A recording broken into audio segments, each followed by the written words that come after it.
ஒரு அருமையான பெற்றோர் தங்கள் அனுபவத்தை சொல்லுகிறார்கள், கவனியுங்கள். 24 மணி நேரமும் பிஸியாக இருந்த என்னுடைய வாழ்க்கைக்குள் மகன் கார்த்திக் வந்தபோது நாங்கள் உண்மையிலேயே மகிழ்ச்சியாக இருந்தோம். ஆனால் அவனுக்கு 6 மாதம் ஆனபோது அவன் பிடிவாதமும் அழுகையும் ஆரம்பமானது. சாப்பிடும்போது, வண்டியில் பயணம் செய்யும்போது, ஏன் இரவில் தூங்கும்போது கூட அவன் அழுது கொண்டே இருப்பான். ஒரு நாள் நான் சமையல் அறையில் பிஸியாக இருந்தபோது கார்த்திக் விடாமல் அழ ஆரம்பித்தான். அப்போது என் அம்மா ஒரு யுக்தி சொன்னார். 1 நிமிடம் மொபைலில் ஏதாவது பாடலோ கார்ட்டூனோ காட்டிக்கொடு, உடனே அழுகை நின்றுவிடும். வேறு வழி இல்லாமல் என்னுடைய ஃபோனில் இருந்த வண்ணமயமான கார்ட்டூனை அவனுக்கு காட்டினேன். நடந்தது ஆச்சரியமாக இருந்தது. ஒரே நொடியில் அவன் அழுகையை நிறுத்தி கண்களை அந்த மொபைல் திரையில் பதித்து விட்டான். அந்த நாள் முதல் அந்த ஃபோன் எங்களுக்கு ஒரு இரட்சகராகிவிட்டது. முதலில் 5 நிமிடம், பிறகு 15 நிமிடம். அவன் அழும்போதோ அல்லது எங்களுக்கு கொஞ்சம் அமைதி வேண்டும் என்று நாங்கள் நினைக்கும் போதோ உடனே அவன் கையில் மொபைலை கொடுப்பது ஒரு வழக்கமாக மாறிவிட்டது. அவன் அதற்கு பழகிவிட்டான். 1 வயது ஆனபோது அவன் எங்களை பார்த்து சிரிப்பதே ஃபோன் ஆன் செய்யும் போது மட்டும்தான். சாப்பிட வேண்டுமென்றால் மொபைல் வேண்டும். மொபைல் பார்த்து கொண்டேதான் அவனுடைய வாயில் உணவை அவன் ஏற்றுக்கொள்வான்.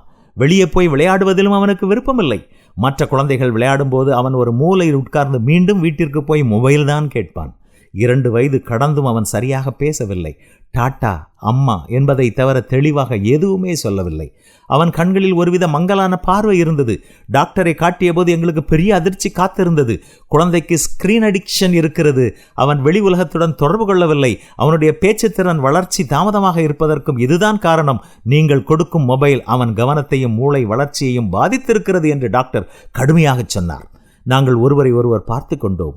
அழுகையை நிறுத்த நாங்கள் கொடுத்த அந்த இரட்சகர் எங்கள் குழந்தையை எங்களிடமிருந்து தூரப்படுத்தி இருக்கிறது. மொபைல் காட்டிய போது கிடைத்த அந்த சிறிய நிம்மதி இன்று வாழ்நாள் முழுவதும் நீளும் ஒரு பெரிய வேதனையாக மாறிவிட்டது. இப்போது மொபைலை முழுமையாக தவிர்க்க நாங்கள் போராடி கொண்டிருக்கிறோம். அவன் பிடிவாதமாக தரையில் தலையடிக்கும் போது எங்கள் மனதே நடுங்குகிறது. ஆனாலும் நாங்கள் உறுதியாக இருக்கிறோம். அவனுடைய இழந்த குழந்தை பருவத்தை மீண்டும் கொடுக்க வேண்டும். ஆம், அழுகையை நிறுத்த நாங்கள் தேர்ந்தெடுத்த அந்த எளிய வழி வாழ்க்கையின் மிகப்பெரிய பாடமாக மாறிவிட்டது.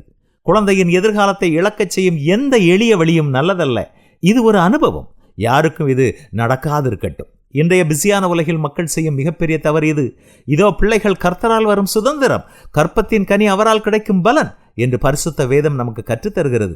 நம் குழந்தைகளுக்கு விலை மதிக்க முடியாத நேரத்தை கொடுப்போம். பிள்ளைகளின் சீரான வளர்ச்சி கண்டு தேவனை துதிப்போம். என்ன கவனமாக இருப்போமா பிள்ளை வளர்ப்பில்?